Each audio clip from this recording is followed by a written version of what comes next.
I'm so excited to teach you how to edit videos with Adobe Premiere Pro. I've just launched a brand new Adobe Premiere Pro masterclass taught with the latest version of Adobe Premiere Pro Creative Cloud, and I'm giving you an hour of the content from this premium course. So you can dive in through the rest of this video and watch the first hour of lessons. If you're serious though and you just want to dive right into the full course, click on the link below in the description and enroll now. There's a great discount for those of you watching this video to enroll. I do want to really quickly mention though that throughout this first hour of content, I will mention practice exercises and video clips for download that you can follow along with while you're learning. That's only available in the premium course. So if you're interested in following along, downloading all the practice files, you'll have to enroll in the full course, but that doesn't mean that you can't learn just by watching this video. So let's get straight to it and start learning how to edit in Adobe Premiere Pro.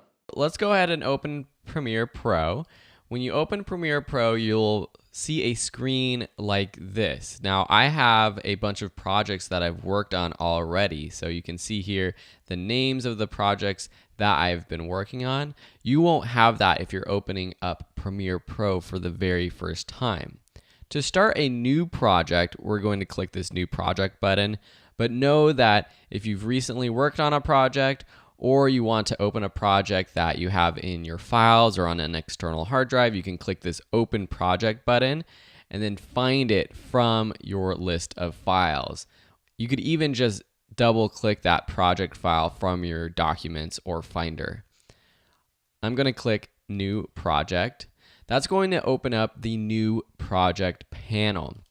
At the top, we're going to name this project. We'll call this Premiere Pro Course, and then you choose where you want to save it.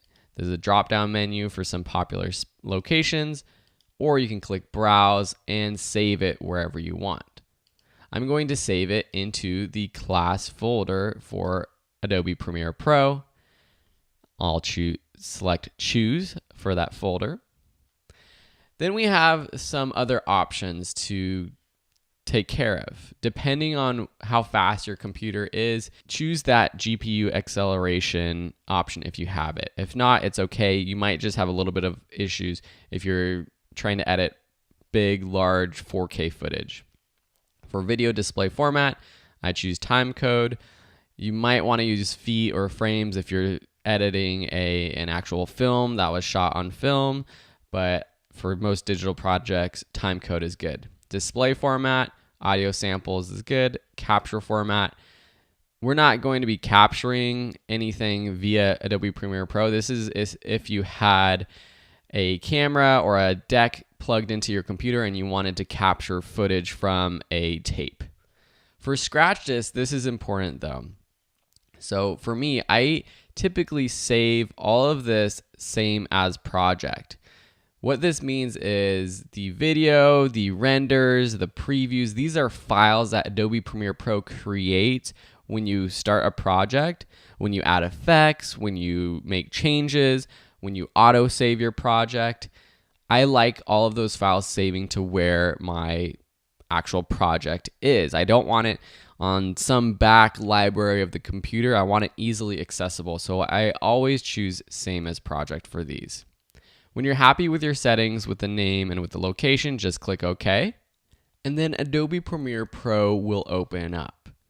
Now this is probably confusing if you've never opened up Adobe Premiere Pro. So in the rest of this lesson, we're going to learn what these main windows or panels are.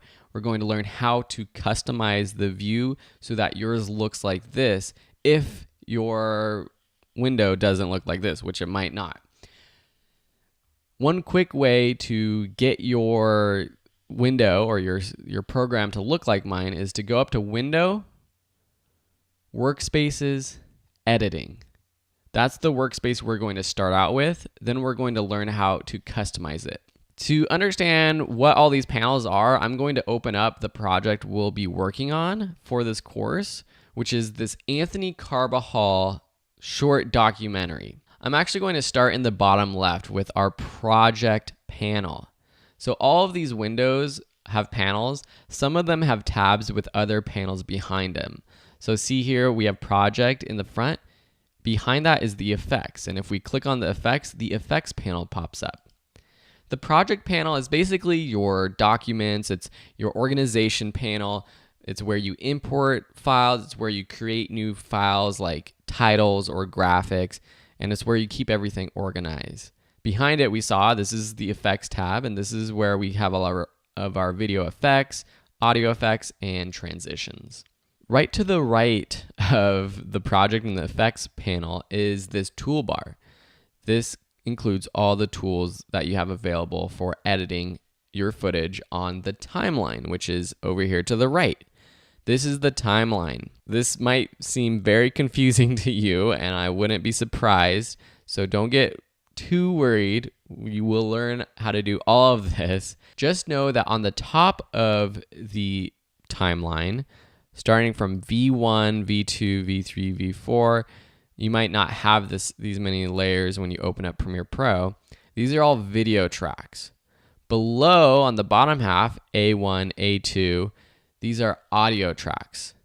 You can adjust the size of the track and really any panel by hovering over the line on the edge of the panel or the track and clicking and dragging. You can see me doing that right here with this panel.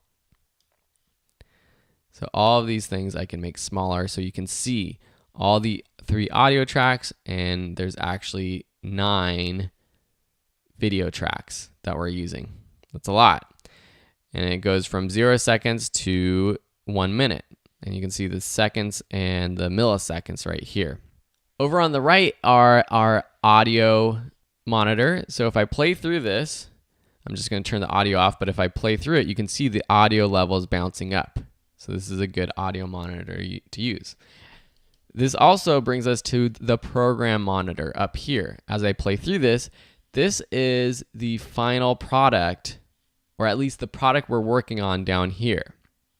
So everything we add to, and you can see Anthony being funny right here for the ALS Ice Bucket Challenge, threw on a bikini. He's a really out there, extroverted guy. I thought it would be funny, and we're gonna learn more about his story and what this project is all about throughout these lessons. So I don't want to give everything away yet, but just know he's a very extroverted, funny guy.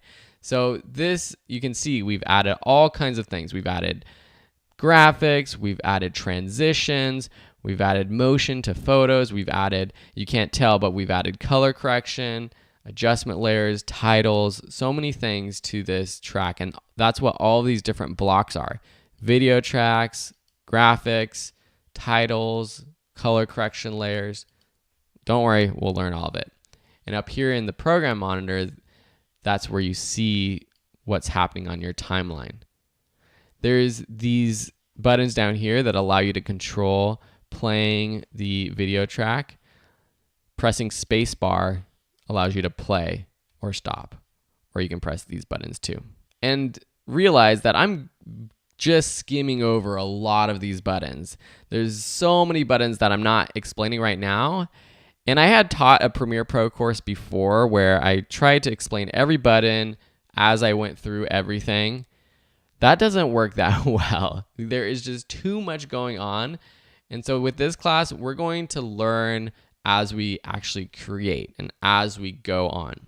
If you have any questions about any of the content in this course, head over to the Q&A tab. First, search and see if anyone else has asked that same question, or if they haven't, ask a new question by clicking the Ask New Question button, typing in your question title, and then describing what issue or what you're trying to figure out. If it's something very specific about what you're trying to do with your project, it always helps if you post a screenshot of your Premiere Pro screen so I can see what's going on. Anyway, so this is the program monitor up here. And up here on the left, we have our source, effects controls, and audio track mixer. And you might not have audio track mixer, but I'll show you how to open those panels and close panels in just a sec. The source monitor is where you preview your clips. So down here, we have our folders of videos. If I open up our interview folder, I double click our first clip, and then it opens up into our source monitor. if I open up our music folder and open up a music clip, our music waveform clip pops up, open up here so we can check it out. Effects controls, this is where we actually change how effects look or the settings of an effect. So for example, I'm going to click this adjustment layer, or really any of these layers. So we have a video layer, and you can see when I click on that, you see a motion, opacity, time remapping, all these tabs open up. Some of these come included with every layer that you put on your timeline. Something like the Lumetri color effect, that's something that I added afterwards. That's an effect down here in the effects panel that we added. We'll learn how to do that in this course. And then the last one is the audio track mixer. You might not have this open, and if you don't have it open, let me show you how to do that. But first, let me close it. And you can close any of these panels by right-clicking and choosing Close Panel. So if you don't have the audio track mixer open, go up to Window and click the audio track mixer right here. And that pops open audio track mixer. Now it might not have opened it up right here in this source monitor panel up here in the top left. So to customize your space, let's go back to our other project. So here we're in our other project. It still has the audio track mixer open. Say we want to move this audio track mixer down below our project panel, or in this panel behind effects. We can click any of these panels, drag it around, and move it. And you can see as I move it, different panels get highlighted. If I want to just add it right into this panel, just drag it into the middle and let go. You can see that it drags it into this panel. If I want, I can actually add it to the top and add a completely new panel, or the right, or the bottom, or the left. So see what happens when I click and I unclick over here when it's highlighted in the right, a new panel pops open. Or if I want it on the left up here, it opens up a new panel on the left. If you're following along, it's probably a lot easier to just play around with this and understand how to do it. You can resize, as I mentioned before. You can drag the tabs to the left or right to adjust the order of the tabs. Say I want audio track mixer before the effects controls, I can just drag it into the middle of those two panels. The goal with this lesson and moving into the next lesson is to set up your project to look like my setup right now. So you want your project panel with effects, you want your timeline down in the bottom right, the program up in the top right, and then the source audio track mixer, not the audio clip mixer, the audio track mixer, and the effects controls up in the top left. To save this workspace so that if it ever gets messed up, or if you ever add new panels or open new panels but want to revert to this setup, go to Window, Workspaces, Save as New Workspace. Click that, and then name your workspace and click OK. I already have one that's set up like this. It's called Phil's Single Monitor. It's basically the same setup. Effects controls is in the middle rather than over to the right. But now, whenever I want to go back to that Phil's Single Monitor setup, I can just click that Phil's Single Monitor. And you can see that I have Sam, Will. These are friends who have used my computer, or I've opened projects on their computers, and it saves those workspaces as well. Thank you so much for watching. In the next lesson, we're going to learn how to import and organize our footage. Now that we have a little bit of a better idea of what these different panels are, let's go ahead and import our footage. I'm going to drag this up just a bit to make our project panel a bit bigger so we can see it more clearly. To import media, there's lots of different ways we can do it. We can double click just right within the project panel itself. We can go up to File, Import, or we can press Command I on our computers. Command I for Mac users, Control I for PC users. I'm using a Mac, so whenever I say Command, you'll use a Control button on a PC. Another way is just to simply drag and drop your files right here. So let's do it a couple ways. Let's double click here. You'll find a resources folder. It's a zipped up folder that I've put together for you in the supplemental resources of this course. So you can unzip that and you'll see there's video clips, photos, music, and a LUT. We'll talk about all these things throughout the course, but let's start out with the video clips. To select one video clip to import, you can just find that one and click import. Or you can select multiple. I'm just selecting the top one and then pressing shift and clicking the last one to select multiple. Or if you have specific ones you want to import, you can command click, control click if you're on a PC, the ones that you want to import. I'm just going to select all of these and say import.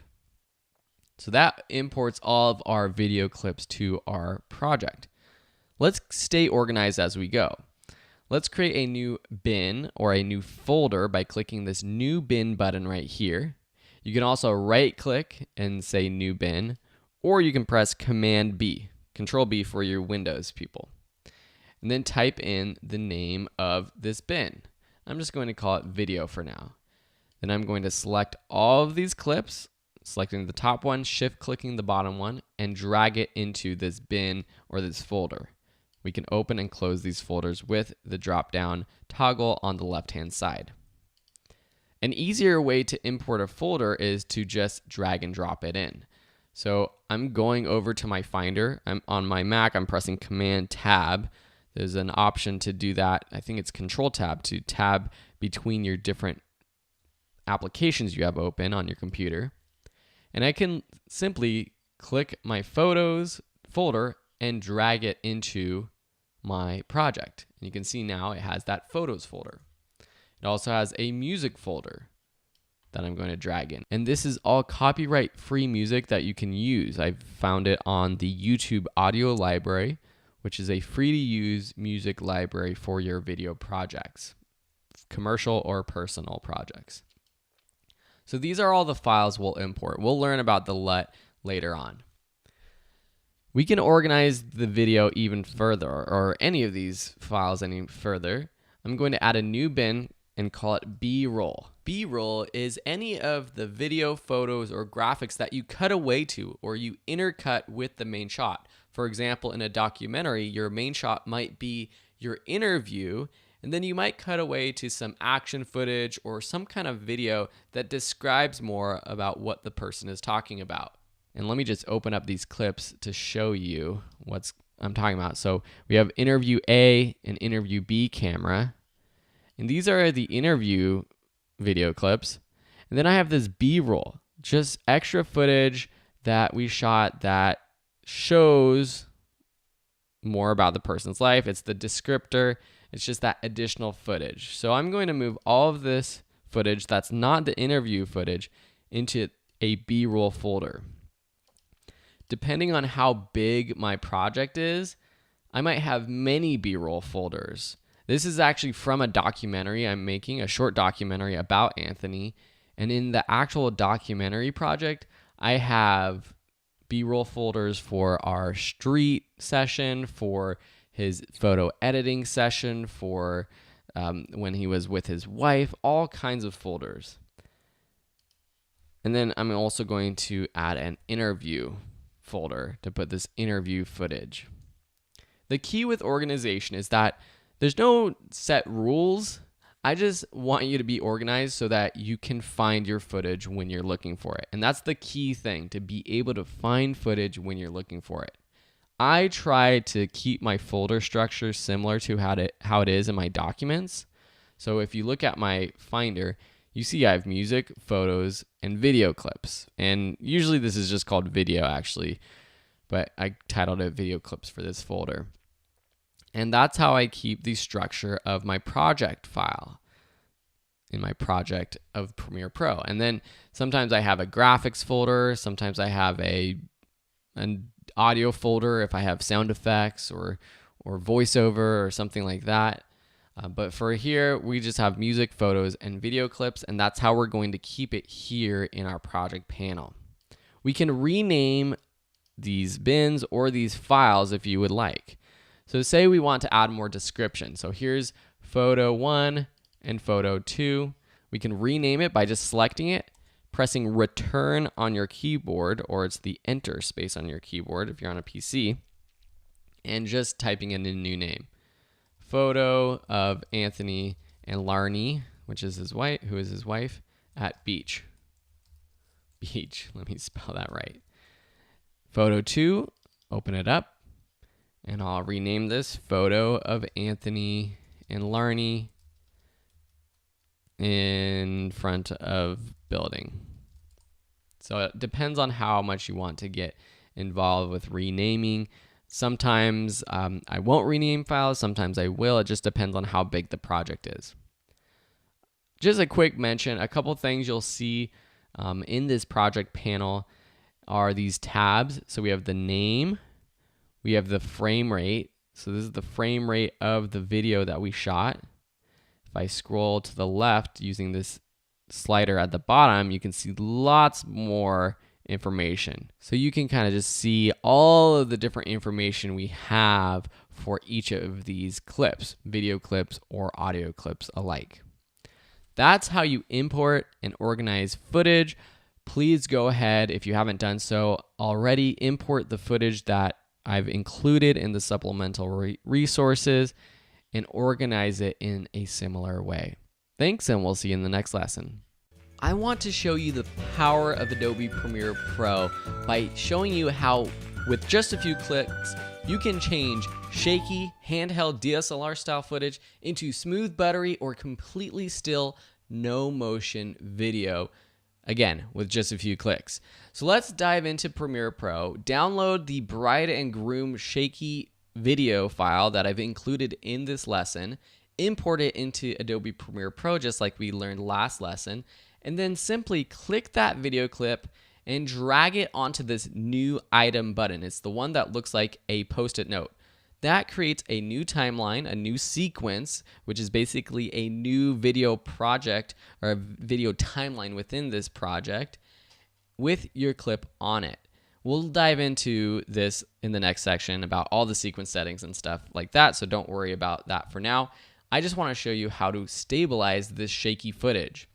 Go to your Effects tab. If you don't see that, go up to Window, Effects, and type in Warp into the search bar. You'll see two effects. Click the Warp Stabilizer effect and drag it onto the video clip in your timeline. It's going to start analyzing, and you'll see up in your Effects Controls window that pops up all these controls for different effects or different aspects of this clip. The one that we added is called Warp Stabilizer, and you'll see that it's starting to go through and analyze this clip. What it's doing is looking at it and seeing how can it make it smooth or stable. Once it's done, it will stabilize and you can play through it, and you can see that it already has created a very smooth version of this video clip, and I actually like that, so you might want to leave it at that. Or you can click from this result drop down and go from smooth motion to no motion. It's going to restabilize it. It might have to zoom in so that it can actually make it stable, and then play through it again, and you can see that it now is completely still. If I delete this, or if I turn this effect off by clicking the Effects Off button right there to the left of the effects name in the Effects Controls window, you can see shaky, turn it on, completely still. And that is the power of Adobe Premiere Pro. And we're going to be going through so many more cool effects and tricks like that will take your video editing skills from beginner to advanced. I hope you enjoyed this video, and we'll see you in the next one. In this little bonus tutorial, I want to show you how to use the media browser to import video. Depending on what kind of camera you record with, you might end up with files that look like this. This is our footage shot on the Sony FS7 and the F15 and the AS7. So when you import it to your computer, you get this folder structure that looks kind of weird, and you can't tell, even when you dive into this menu under the clips, you can't even see what it looks like because they are these MXF files that your computer might not or naturally be able to open or preview.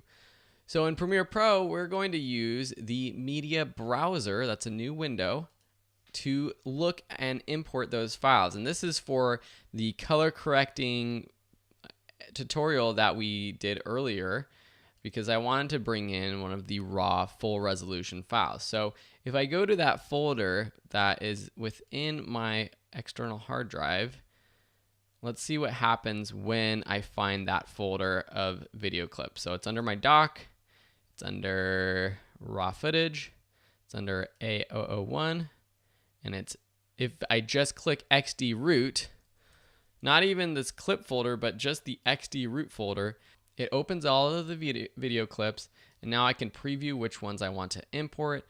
And then I can right click and import, or I can drag into my actual project. So I'm going to just open up one of these interview clips, and so I can go ahead and show you how to color correct, which you probably have already watched. So I'm going to go back in time and do that. Thanks for watching. That's how you use the media browser to import footage. The next thing we're going to do is create a new sequence. To create a new sequence, I'm going to show you a very easy way right now, and then later on, I'll follow it up with more details.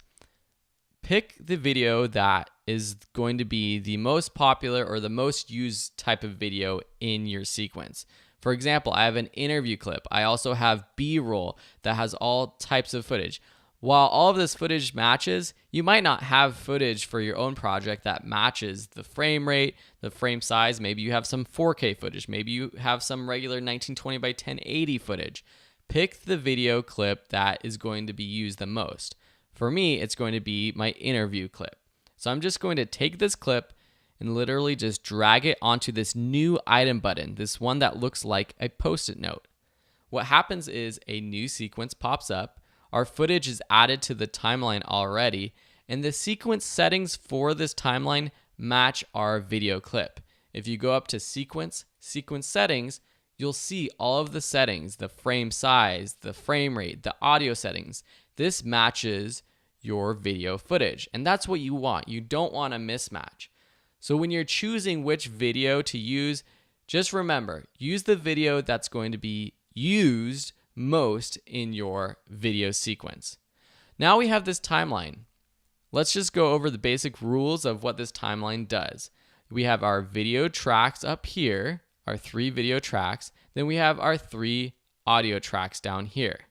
We can move a video clip or audio clip around by dragging up or dragging down to a new track, or moving to the left or right. We see at the top we have our time. We have our timeline indicator that we can click and drag. This is this blue little line in there.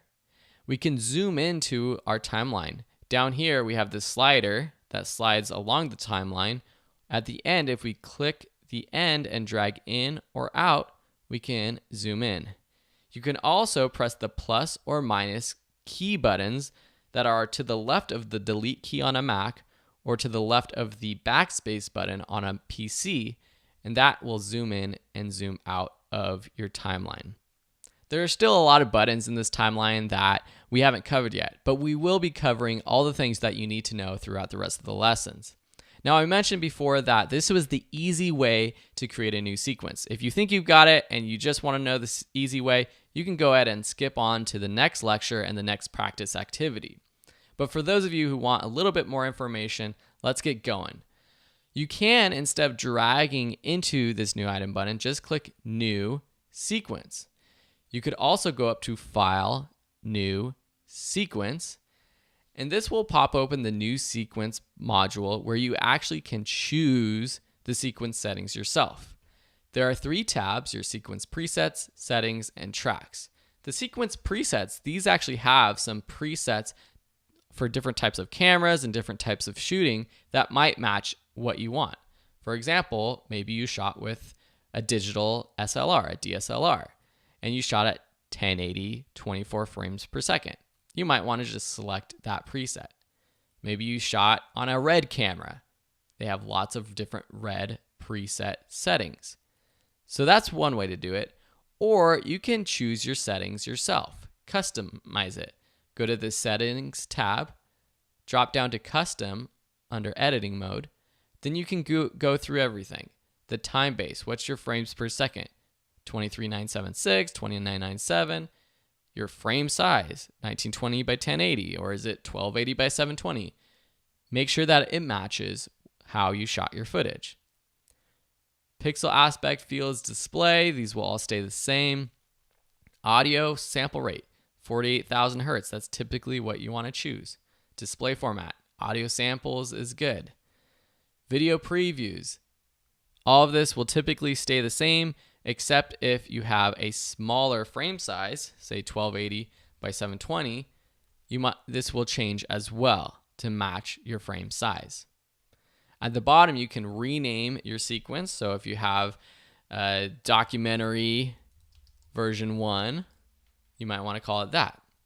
And last is the tracks. This is where you number how many video and audio tracks you want. The standard is set to 3. We have 3 video tracks up here and 3 audio tracks. We can add audio tracks later on. It's very easy. I'll show you in just 1 second. When you're done and you're happy with your settings, just click OK. That will open up a new timeline right here. And the sequences also show up in your project panel over here. I mentioned adding new audio tracks and video tracks. When you have a video clip on your timeline, you can literally drag it up into the empty space above the tracks to create a 4th audio track or a 5th one or a 6th one. And same with the audio. I think I said audio before, but that was video. This is audio. So those are some more advanced tips for creating a sequence that has the perfect settings if you have something that you don't want to match your camera. Typically though, you want your sequence settings to match exactly what you shot as, so just do the easy way of dragging into this new item button.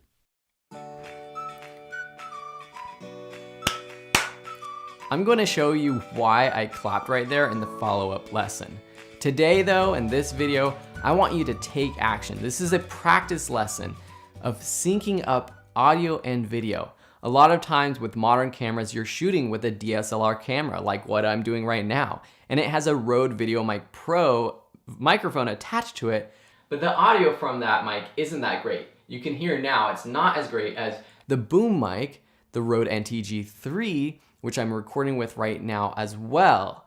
So in this lesson, download the audio and the video clips. They're downloadable files attached in the resources. Go into Premiere Pro and sync up that footage yourself.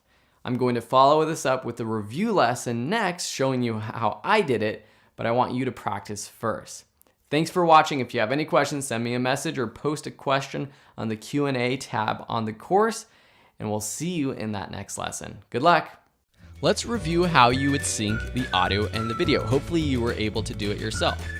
I'll show you the easy way. We could just select both, right click, and then say synchronize, make sure we're on audio, and then click OK.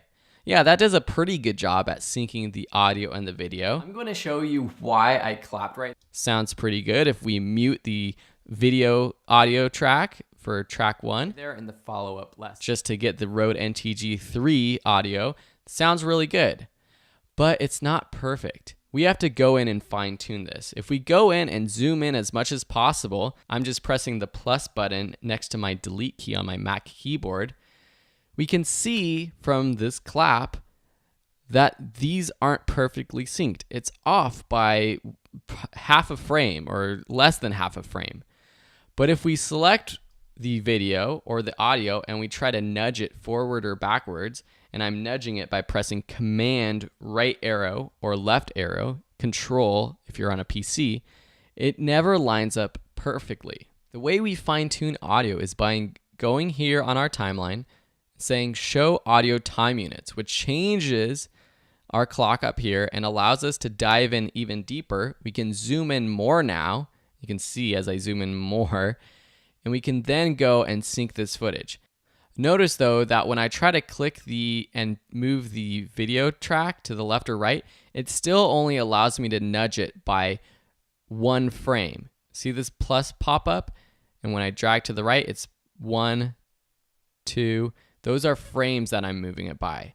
But if I click the audio, even just the audio from the video or the audio track, now I can move even more precisely. So I can zoom in here even more, make sure that this is aligned more properly, zoom out, and that looks pretty good. And now if I play through this, that's a perfect clap. Before it was off just by a little bit. So the next thing I would do, I'm just going to go back and turn off show audio time units. And then I'm going to disable the video audio. So I'm going to option click this video right here, or this audio for the video, right click it and uncheck enable. Then I'm going to link up the audio from the NTG3 to the video itself. So I'm going to select all, right click, and first say unlink, which unlinks the video from this audio. Then I'm going to select all again, right click, and say link. Now, if I take my razor blade tool and I want to make cuts, it happens to both audio tracks and the video, and it's all linked together. That's how I would sync this audio and fine tune it with that trick of showing the audio time units. If you have any questions, let me know. Otherwise, we'll see you in another lesson. In this lesson, we're learning about all of our different editing tools over here so that we can edit our footage on our timelines in a very efficient way. That's the goal, is to make you efficient editors just like a pro would be. To learn how to do this, let's start a new sequence. I'm going to take some of my B-roll clips and add it to just a new sequence that we can work on. I'm going to take this cruising down street MP4 and just drag it onto a new sequence. Sometimes that pops up. It seems like it's asking you to add a completely new sequence. Just press cancel, and then it's already added this new sequence. So I'm just going to call this B-roll edits. Then I'm just going to take Cruising Down the Street 2, drag it onto the end. Then let's just do Working on the Chair, and maybe one more, photo of Anthony and Larnie. So I'm just have all 4 of these clips back to back. The entire clips are on there. So let's go through our tools. First is the selection tool, and whenever you hover over any of these tools, you see the keyboard shortcut, V for selection. This is your most popular tool. It's what you're going to use to select and move around. Sometimes this modifies to a different tool. For example, when you hover over in between a panel, it changes, so you can change the panel size. When you hover on the side of a clip on your timeline, it changes to the trim edit tool. What that is, it allows you to select a clip and drag the end point in, or the in point in or out. So now if we play through this, it gets cut off right there instead of going all the way to the end of the clip and cutting to that next shot. So just using the selection tool and the trim edits, you are able to edit these clips down. And one thing you can see when I actually am making that edit, when I have this selected and I drag in or out, you can see up in the program monitor, you can see where I am about to edit in or out. So say I want to edit before he gets to that truck. See right here? Maybe I want to edit the end right there. So now if I play through this, it goes and cuts right there before he rolls past that truck. There's different ways to get it to be at that point though. So let me just extend these sides. I'm going to skip over to this razor blade tool. Think of it as a razor where you can cut your clips up. So I can just cut around and it cuts the clips into different pieces. I'm going to undo that, just pressing Command Z on my keyboard, Control Z if you're on a PC. If I want to cut specifically at this frame right before he gets to the truck, I can take my razor blade tool and just trim right there. So now we have an edit right at that spot. I can go back to my selection tool, just pressing V on my keyboard, select this second part where he's going behind that truck, and delete it just by pressing delete on my keyboard on a Mac or backspace on a PC. Say I want to cut right there, but then go directly into this clip right here, which hasn't been color corrected to about this point. I can take my razor blade tool again, trim right there, take my selection tool, select this first part, delete it. Then I can select all of these clips or just this single clip and drag them over to the left to where they meet. You'll notice that a lot of the things I'm doing, it seems like there's like a magnetic touch. As soon as you get over to the left, it snaps into place. That's because I have this magnet snap button selected. And that's very useful, especially when you're making edits, when you want to specifically make a cut where your timeline indicator is with the magnetic snap button on. It will automatically help you edit to that point. It will help you move things specifically to that point. If I don't do it, if I don't have snap on, I have to eyeball it. I have to get it right there where they meet, and that's a little bit harder than with the magnetic snap tool on. So that's one way to move these clips all the way to the left. I'm gonna move them back, and I'm gonna show you a different way. You can click in this area between the clips and press delete on your keyboard, and that does a ripple delete. It's the same thing as going right click and choosing ripple delete. It deletes the space in between and it moves everything on the right side to the left. You can do a lot of edits with just those tools, just with the selection tool where you can choose the end of a clip or the beginning of a clip to drag in or out, and the razor blade tool. But Premiere Pro comes with some other tools that are even more helpful. I'm just going to get this back to where we were, where the entirety of all of these clips are on our timeline. One tool I want to talk about is the Ripple Edit tool, B on the keyboard. See what happens when I select that tool and I hover over the edge of a clip? When I'm not hovering over the edge of a clip, it doesn't look like it can do anything. It's not going to let me select anything. But if I hover over the edge of the clip, and I drag to the left, see what happens when I let go? All of the clips on the right automatically jump to the left. So it automatically does that ripple delete of that space that was between, where before we had to delete it ourselves. This is just a one-step process. Same if we go to this next shot and we drag in to the point where we want, it's going to edit to that point and make all these clips jump over to the left. Let me show you what happens if we were to do that same thing without the Ripple Edit tool. So I just undid that, take my selection tool, drag in, there's that space right there. But with the Ripple Edit tool, it automatically will jump all these clips to the right over to the left. So now we have this edit right here to here. Got it?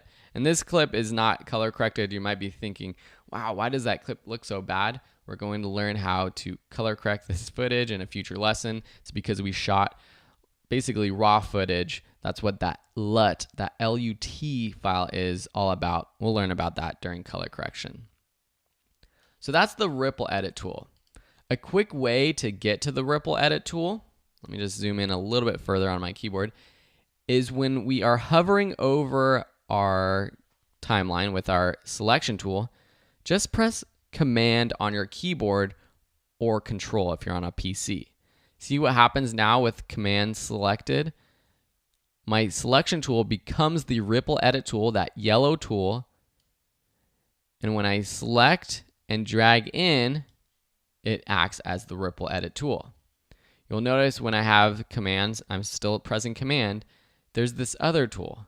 This is the rolling edit tool. It's red, it has 4 arrows. What this does, it will move this cut point to the right or left, and it will edit the left or right sides. So see what happens when I click this with the rolling edit tool and drag to the left? This first clip becomes shorter, and the second clip became longer. We could do that ourselves just with the selection tool by clicking with the trim edit tool and then clicking the second one and dragging it to meet it. But the same thing happens when we use the rolling edit tool, drag to the left, or when we have our selection tool selected and we press Command on our keyboard and we go in between when we see the red rolling edit tool highlighted and drag. There are two more tools that I want to go over really quickly, the slip tool and the slide tool. Let me just make this clip a lot shorter. I'm just going to make this clip very short right here. I'm just going to delete that space in there. I can just take my slip tool, Y on my keyboard, click on this clip, and then drag to the left. You can see that there's two videos popping up in the program monitor. The video on the left is where the video will start. The video clip on the right shows where that clip will end. So say we want to get him already rounding this current corner and end right there when he gets into the shadow of that tree. It's basically slipping this clip to the left, the timing of it, so it starts and ends earlier. Or we could slip back, dragging to the right, so it starts and ends later. I hope that kind of makes sense. I know it's a little bit confusing, but I think playing with these tools yourself, you'll start to understand what's actually going on. The last one is this slide tool. Say I have 3 clips in a row. If I select this middle clip and drag to the right or drag to the left, see what happens. It moves this clip to the left, it edits the first clip shorter, and it makes this third clip longer, or back to the right. So it's taking that middle clip and editing the clips around it, the first and the third clips in this sequence. The tools that I mainly use are the selection tool with the modifiers of the rolling edit and the ripple edit. This will make you a very efficient video editor. I want to show you one more thing back on our main sequence. I'm going to delete these 2 B-roll clips that we have just by selecting them and pressing delete on our keyboard. And same with this audio, selecting it, pressing delete, or backspace if you're on a PC. We have these 2 clips, interview A and interview B. If I take my, say, razor blade tool, and I go through this and we're listening and we find a good spot that we want, I can either make an edit to both clips by clicking one after the other, and then say we play through this and we really like this soundbite that he's saying right now, and then we stop and we want to take that selection again. Now we can, with the selection tool, take this selection and move it around, or take this first selection and delete it, whatever we want. But that was a 2-step process. I'm just going to undo that. So say, let's just open up this waveform again. I'm going to zoom in here on my keyboard. Say we want starting here to here for both clips. We can take the razor blade tool again. While we have it hovering over our timeline, press Shift on your keyboard, which makes it a razor blade tool that cuts everything on the timeline at this point. With the regular razor blade tool, it just cuts that track that you click on. With the Shift double razor tool, it cuts everything on the timeline. So it's just a faster way to cut everything, because you might have not only audio, you might have B-roll, you might have all sorts of other things, and you want to just trim everything at once. Another way to do this, there's always another way, so I hope you're sticking with me because this is really important. For this audio track, what we're going to do is we're actually just going to delete the B camera audio. So to select just the B camera audio versus the video, you have to Option click the audio. Alt click if you're on a PC. See, if you just click one or the other, it selects both the audio and the video. So if you press delete, it will delete both the audio and the video. But if we just want to get rid of this audio A, what we can do is press Option, click, and it just selects the audio track, whatever clip we select, and then delete it. Or we might not want to actually delete this audio track because we might want to save it just in case the audio from camera A gets messed up or something like that. It's just backup. We never really want to delete it. We can just right click, and you'll see again what I did. I actually just right clicked and it selected both the audio and video. What I'm going to have to do is Option right click and then check enable. What enable does is similar to what this toggle track on and off button does, but instead of turning on and off an entire track, it turns off just a single clip. So now the audio from camera B is off if we play through this, but it's still there in case we need to enable it later on. It's time to play a little bit around with this edit. What I want you to do before we start the next part of the project is go through this interview and find the parts that you want to save for your video. So this interview clip is 7 minutes long or so. The final project for this course is to have a 1 minute long video. And I know a minute might or might not sound long to you. A minute video for a lot of people is long nowadays, but when you have an interview like this, it is hard to kind of pick and choose the points that you want to edit. So go through the interview using the editing tools, make your selections, and cut it down to just 1 minute. So by the next lesson, you and I will have a sequence that just has 1 minute worth of video with both interview camera A and B, interview audio A on, and interview audio B off. And it's just going to look like a sequence like this, but it's going to have a bunch of edits, and it's going to be a minute long. Now, in the next lesson, I'm going to jump ahead to adding B-roll and making a good sequence. But at the very end of this course, I'm going to put together a bunch of the longer lessons, including one where I walk through my entire editing process for finding the right audio clips for this interview. This is 7 minutes long. Anthony talks about a lot of different things, and it's interesting to see perhaps what you are going to create, what I want to create, what I think is important, what you think is important, or maybe it's not the most important thing, but just what you think would be interesting for a minute-long piece. So if you want to see me edit this entire interview clip down to 1 minute, there will be a lesson later on in the course.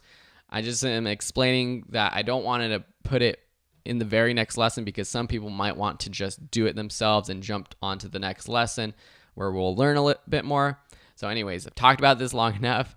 Enjoy that lesson if you want, and we'll see you in the next lesson when we start adding more B-roll to our footage. Welcome back to the course. Maybe you watched the previous lecture in this section and were able to edit your interview sequence yourself, or maybe you watched the full-length editing section that I put later on in the course that got me to where I am today. Just to catch you up, we have an Anthony V1 sequence where I have 1 minute's worth of interview clips with both the A camera and B camera. In this video, we're going to add B-roll to our footage. So we have to decide where we want B-roll and what that B-roll is going to be. It's probably a good idea for you to look through the B-roll shots, see what all of them are, and look through the photos and see what they are as well. And you're free to go online and try to find your own B-roll, or you could even shoot your own B-roll if you think there's a shot that needs to be done. We are limited though with the B-roll that I've given you, and that's could be a problem if you want a specific B-roll shot, but it's also a good challenge to come up with a way to edit a video and make it look amazing without having every single shot that you would like to have. So going through my interview, we're just going to listen through it, and then we're going to see what we want to add to it as B-roll. The same year I was diagnosed, that summer the whole ALS Ice Bucket Challenge phenomenon went viral. So for this intro part, I'm not going to have any B-roll because I want to just jump right into his face, into seeing Anthony on camera to introduce him to the audience. We'll probably put a graphic lower third title, and we'll learn how to do that in the titles section of this course. Everyone that I knew and their mama's baby's mama doing. So you'll see that there is a little jump cut right here. We were trimming down the clip. Everyone that I knew and their mama's baby. And there's an audio sort of sounds like a glitch. We'll fix that with the transitions in the next couple of lessons. But Here is a part where we want to add some clips of the ALS Ice Bucket Challenge. I don't have the rights to other videos of other people, but you could, if this was an actual documentary you were making, you might want to get rights to other ALS Ice Bucket Challenge videos. Here we do have the clip that he gave me for my documentary of him doing the Ice Bucket Challenge. So without context, it's kind of weird. You see him in a bikini, but this is just for fun, just to be crazy, more wild out there, try to get more views. So I'm going to scan through this and just get to the parts where it's kind of funny. So we got a couple different shots, him talking, calling out Ellen. So if you're editing your minute-long piece and you're making it about him calling out Ellen, you might want to actually include the audio clip from him calling out Ellen right here. For me, I'm just going to take these shots and I'm just going to scrub through it, press the I for the in point, play through it, stop, press O for the out point, take the video only, and drag it down here. If I expand this track 3, I can see what this clip is, and this is good so that I know what's going on my timeline. I know what the video clips look like. I'm going to scrub through here even more, maybe get this funny part. Start where he starts to scrub the window, maybe while he's doing it, something like here. It's kind of funny, but make sure we end before it cuts to this other shot. Put this afterwards. Viral. Everyone that I knew and their mama's baby's mama doing the ALS Ice Bucket Challenge, dumping ice water over their head. Nobody talked. And we're going to finish with this shot of ice water dumping over his head, matching what he's saying in the interview with what you're seeing. Ice Bucket Challenge, dumping ice water over their head. Nobody talks in the video clip about this disease because it's us. I think it's okay that this clip actually extends past where he stops that last line and continues this into this next thought. Disease because it's ugly, you know, that doesn't go viral, but as soon as somebody does something random and fun, it goes. If we have more video clips, it might be good to add some more ALS Ice Bucket clips right here. Viral, and so that's what I did. First day, I got 100,000 views.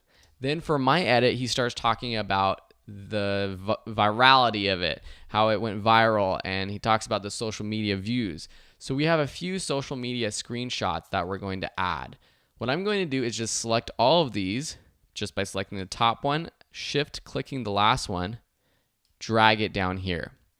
I'm going to put them all on different layers though, so that they end up going on top of each other. And when I do that, I'm adding extra layers. I'm adding a 6th video layer right now.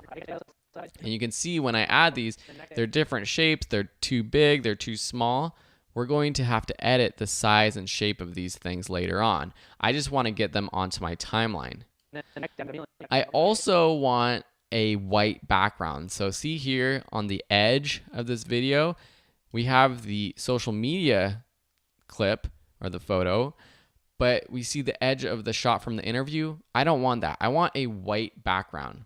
So what I will do is, let me just move this up. I will select all of these screenshots, move them up a layer or a video track.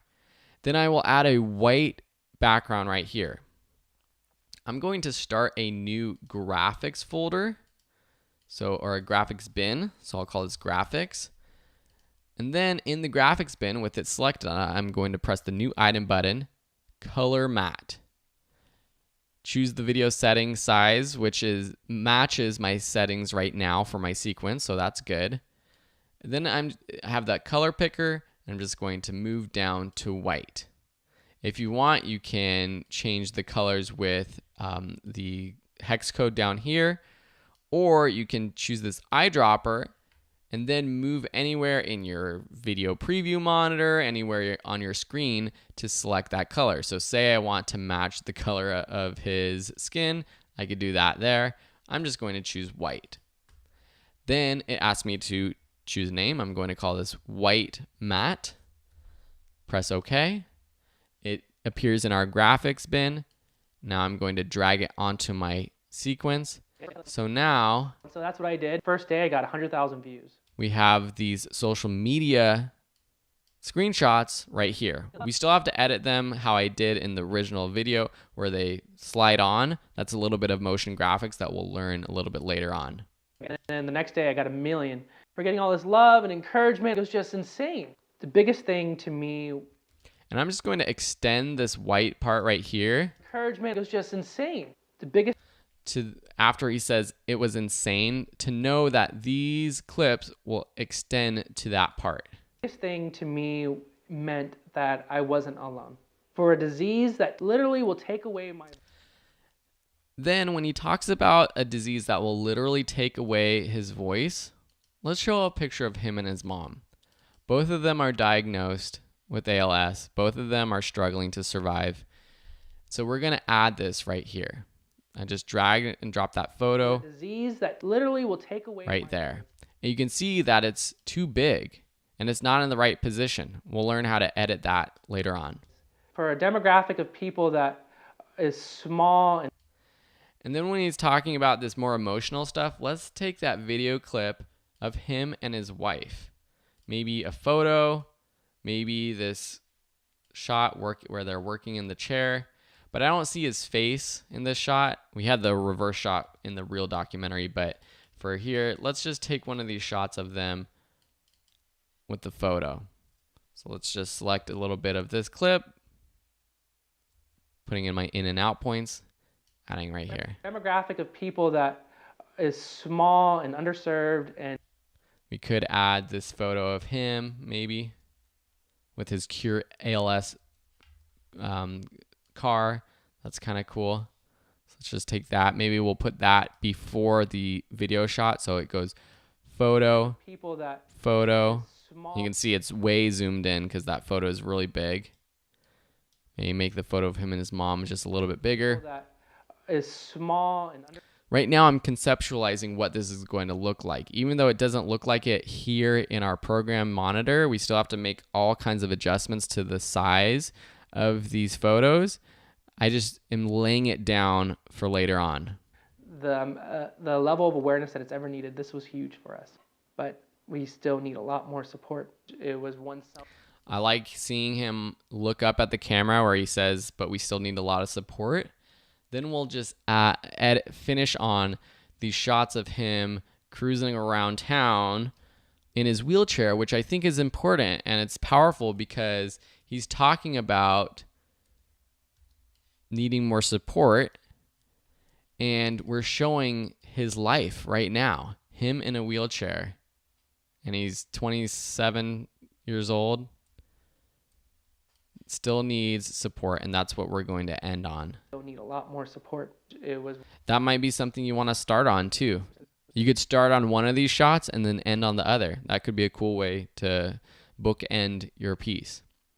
So now we have our B-roll laid out. We have the ALS Ice Bucket Challenge stuff. We've got the social media stuff. We've got the family stuff of him and his mom and him and his wife, and then him with this disease. In the next lessons, we'll learn how to manipulate these photos and graphics to make them the right size.